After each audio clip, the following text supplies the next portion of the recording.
Good morning students, myself Dr. Shantani Bhattacharya, Assistant Professor of EC Department, SRM Institute of Science and Technology, Kattankulattur, Chennai. Today I am going to start a new topic, counter. Okay, so first of all these are the contents. What is counter, what is asynchronous counter, and what is also the synchronous counter. So starting with what is counter. Counter is actually a sequential circuit that used for counting pulses is known as counter. Okay, so counter is the widest applications of flip-flop. Okay, it is a group of flip-flop with a clock signal applied.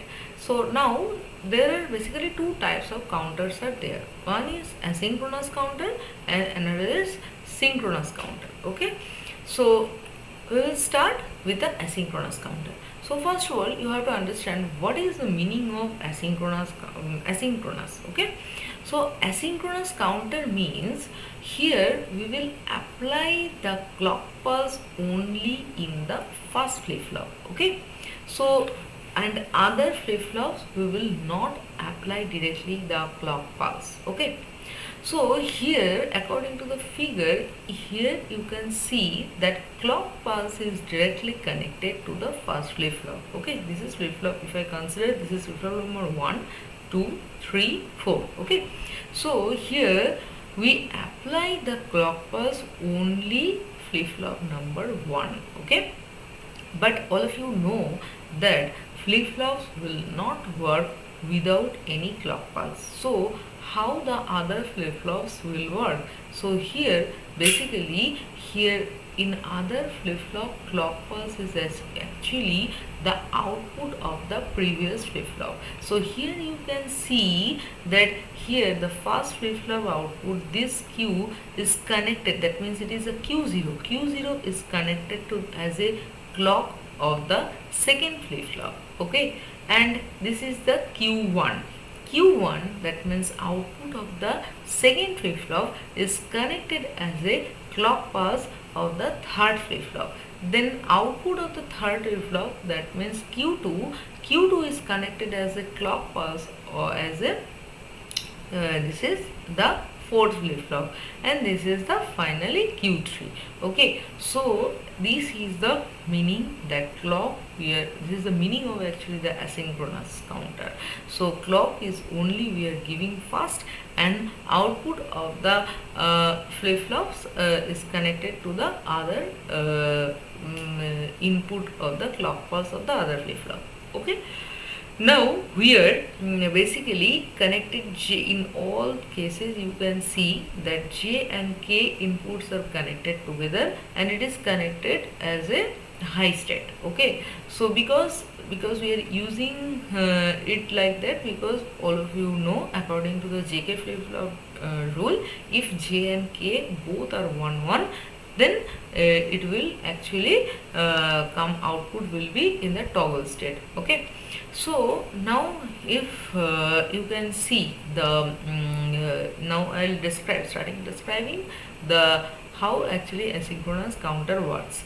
So here this is actually the clock pulse. Okay, and this asynchronous counter actually works in the falling edge of the clock pulse. Okay, so when clock actually pulse come from rising edge to falling edge, then only flip flops will work. Okay, so starting with the first flip flop. Okay, so this is the clock pulse. So here first of all it is starting from the 0 to 1, and then it comes from 1 to 0, that means rising edge to falling edge. Okay, so at that moment JK flip flop will actually work. So it actually changes the state from 0 to 1. Again when it comes from next falling edge, that means here also 1 to 0, then it actually then this output, that means Q0 will come from 1 to 0. Again when the falling edge will come, then again it will actually goes from 0 to 1. Next falling edge it will come from 1 to 0. In this way the total Q0 will work in the overall clock pulses. Okay, then coming to the Q1.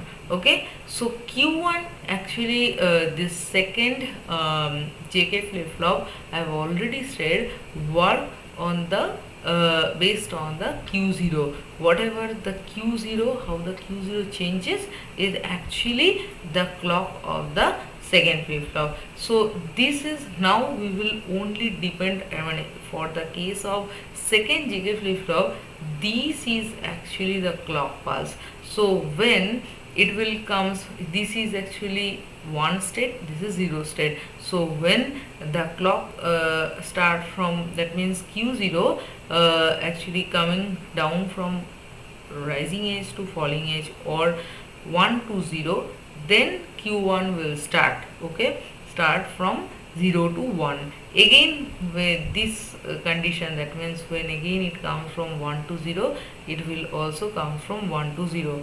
Next falling edge, again it will goes from 0 to 1. After the next falling edge, it will come to 1 to 0. So in this way it will continue. Then third flip flop, here also Q2 changes according to the Q1. Q1 is actually, this Q1 is actually the clock pulse of the third flip flop. Okay, so Q2, that means this is actually rising edge, this is falling edge. When Q1 comes down from 1 to 0, then Q2 will start 0 to 1. Again when it is comes down from 1 to 0, then it will come down from 1 to 0. Again there is a falling edge, then this is a falling edge. In this will continue. And fourth flip flop, that means Q3 will change based on Q2. So when actually this is the its falling edge, when it start from 1 to 0, then actually Q3 actually start and it will give the output 0 to 1. Again here is actually the again falling edge come here, then it will come 1 to 0. In this way actually it will continue. It is also called a ripple counter because here I have already read that it is evident from timing diagram that Q0 changes as soon as the falling edge of clock pulses encounter. Q1 changes when the falling edge of Q0 is encountered, because Q0 is like a clock pulse for the second flip flop, and so on. In this way, ripples are generated through Q0, Q1, Q2 and Q3, hence it is called the ripple counter. So asynchronous counter question may come in this way. Describe about the asynchronous counter, or sometimes just little bit tricky, like explain about the ripple counter. So both are same, ripple counter or asynchronous counter. Okay, next coming to the synchronous counter. In the case of synchronous counter, the difference is here we are giving the clock pulse simultaneously in all flip flops. Okay, in the previous case, that means in the asynchronous counter we are giving the clock pulse only in the first flip flop, okay, or starting flip flop, and other flip flops actually output of the first flip flop actually behaves as a clock pulse of the second flip flop. But in the case of synchronous counter, we are giving simultaneously in all the flip flop the same clock pulse. So the advantage of the synchronous counter is it is more faster than the asynchronous counter, but there is also a disadvantage, because you can see the overall the circuit diagram I am explaining, but when you can see the circuit diagram, it is more complicated than the asynchronous counter. So we basically used the asynchronous counter rather than the synchronous counter, whether it is a faster. Okay, so now just I am explaining. So what will happen here? Also 4 JK flip flops are actually we are using. Now I am considering this one. This flip flop is first, second, then third, and this one is fourth. Okay, so you can see here also, here first flip flop J and K inputs are connected and it is given VCC, that means 1, because continuously toggle condition will happen. And you can see this line is actually acts as a clock pulse. So simultaneously same clock pulse we are giving for all 4 flip-flops. Okay.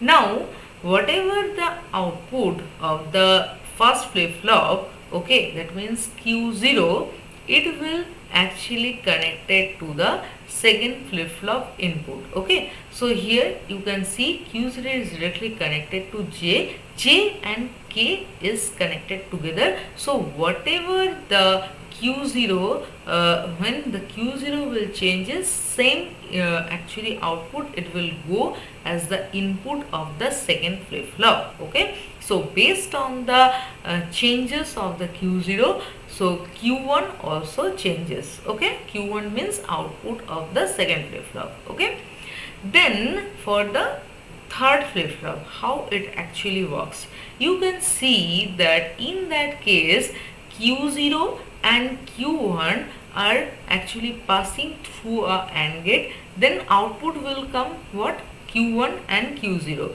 This Q1 and Q0 come here. Okay, that means the input of the third JK flip-flop. So according to the output of the Q0 and Q1, the third flip-flop actually works. Here J and K are connected, but this J are connected K input is actually connected to the AND gate output.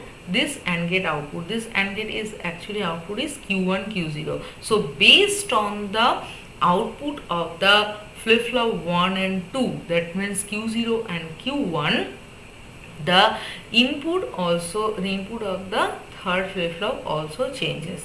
Now coming to the fourth flip-flop, how it works, here also you can see this, that means this output, that means this AND gate output, that means Q1 Q0. Okay, Q1 Q0 is coming here, and also Q2 is coming here. This is AND gate number 2. So here output will be Q0 Q1 Q2. So this Q0 Q1 Q2 is connected to the this fourth input JK flip-flop. Okay, so J and K are connected, so here input is Q0 Q1 Q2. Okay, so here is actually fourth flip-flop is actually input depends on the output of the Q0 Q1 and Q2, and this is the output of the Q3 is actually the output of the fourth flip-flop. So here actually you have seen that all the inputs of the first flip-flop input is directly connected to VCC, but other flip-flops input also connected basically output of the previous flip-flop. So whatever the output is changes of the previous flip-flops output, based on this also actually output changes of the second flip-flop. So these are basically the explanation of asynchronous counter. Thank you so much. Keep watching my videos. If you have any doubt, then give me this doubt in the comment section. I'll try to solve. Thank you so much. Keep watching.